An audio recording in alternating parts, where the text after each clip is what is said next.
The Greatest Story Ever Told is a 1965 epic film that retells the gospel account of Jesus of Nazareth from his birth in Bethlehem to his ascension from the Mount of Olives. The project was the passion, maybe even the obsession, of Hollywood producer-director George Stevens. Meticulously, for 7 years, he researched biblical and academic text, oversaw and contributed to the writings of the screenplay, traveled worldwide searching for filming locations, and endured numerous setbacks and delays in filming. He personally edited the entire film. Finally, on February 15, 1965, 18 months after filming had been completed, a 225-minute version was released at the Warner Cinerama Theater in New York City to very mixed reviews. The origins of the movie came from the U.S. radio series, which had a 10-year run from 1947 to 1957. The weekly ABC radio show featured half-hour episodes about the life of Jesus Christ inspired by the Gospels, then written by Henry Denker. Senior editor at Reader's Digest, Fulton Ausler, then adapted the series into a 1949 novel. As early as 1951, there were expressed interest in acquiring the movie rights to the book. However, not until the head of 20th Century Fox, Darryl Zanuck, made a down payment of $110,000 were the film rights actually obtained. Henry Denker was asked to write a draft script, but Fox never brought it to pre-production. When Zanuck left the studio in 1956, the project was just forgotten. 2 years later, in 1958, when George Stevens was producing and directing The Diary of Anne Frank, he became aware that 20th Century Fox owned the rights to this novel. He soon created a company called The Greatest Story Productions to film the novel. Fox gave Stevens a budget of $10 million.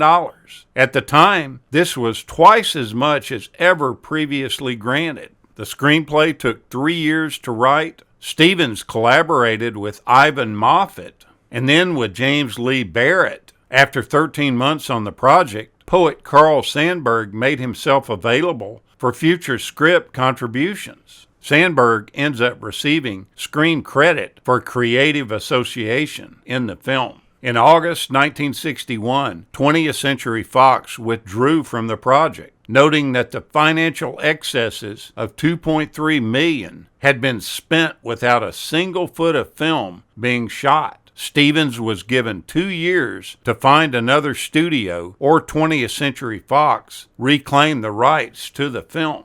Stevens reportedly had several offers, and he ultimately chose to move production and the distribution to United Artists, where he was promised complete creative control. He cast Swedish actor Max von Sydow as Jesus. This was his American movie debut, and he was intentionally chosen because he was an unfamiliar face to American audiences. The director thought that this would distract from the story being told.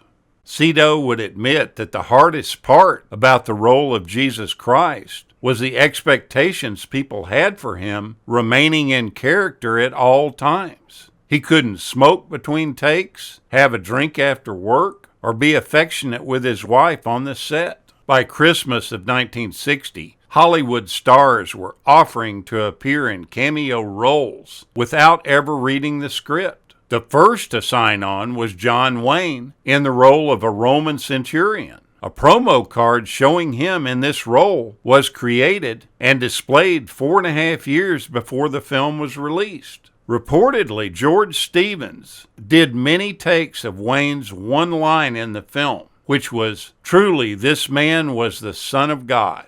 At one point, Stevens pled with Wayne to show more emotion with an overwhelming sense of awe.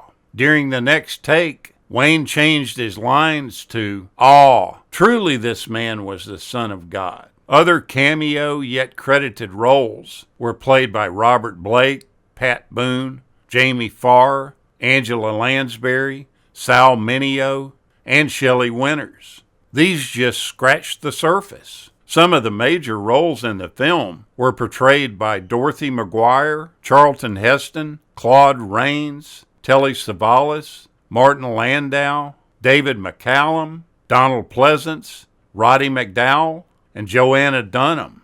The cast included 8 Oscar winners and 10 more Oscar nominees. Due to having so many famous stars in secondary roles, some critics compared the movie with the comedy It's a Mad, Mad, Mad, Mad World, released just 2 years earlier in 1963. Telly Savalas shaved his head bald for his role as Pontius Pilate. From then on, he kept his head shaved for the rest of his life. Jamie Farr, you might remember as Corporal Max Klinger from MASH fame, tells the story of how he was so desperate for work when he auditioned for this picture that he prayed to St. Jude, the patron saint of hopeless causes, that he would get this job. Ironically, he was cast as the Apostle Thaddeus, who is also known as St. Jude.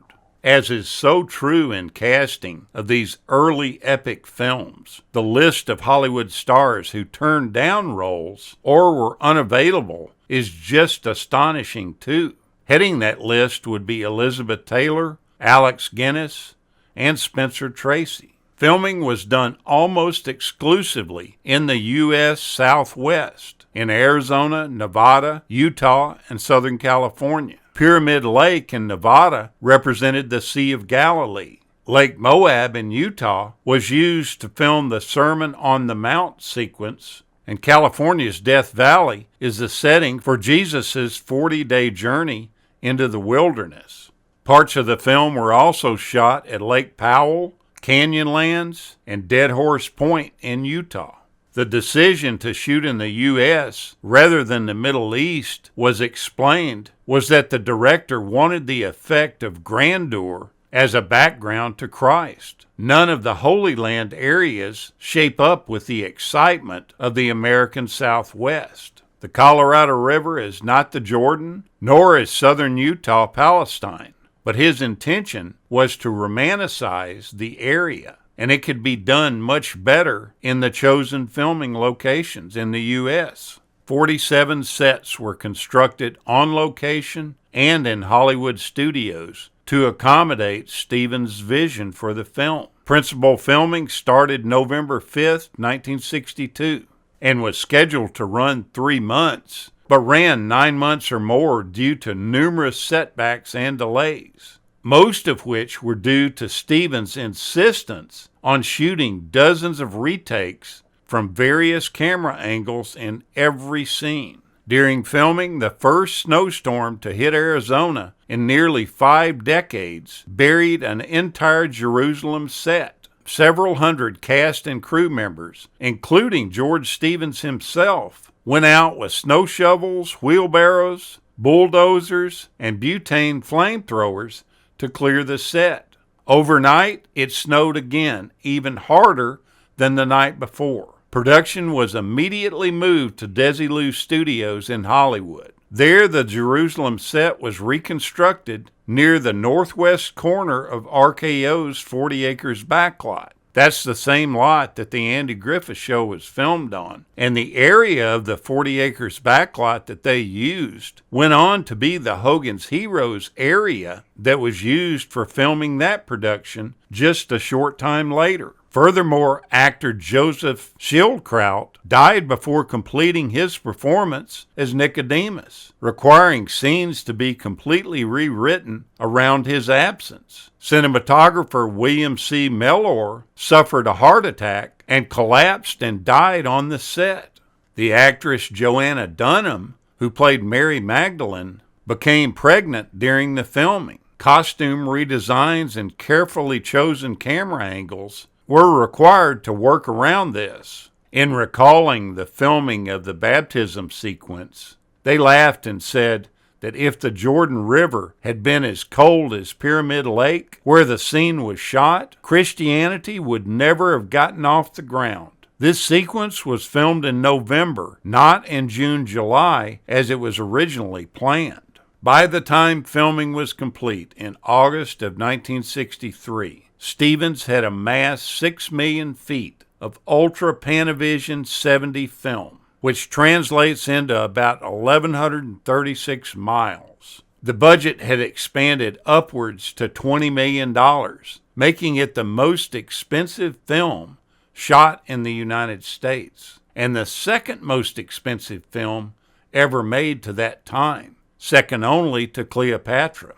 The greatest story ever told was the end result of George Stevens' passion and seemingly tireless work for some 7 years. Yet the film was a flop with most critics and audiences in its day. Sadly, and maybe unjustly, the film is best remembered for a simple one-line cameo by John Wayne.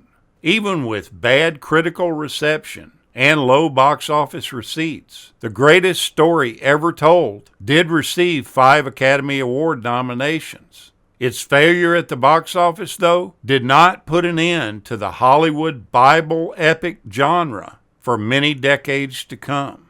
Thank you so much for watching, and we'll continue to chase the classics.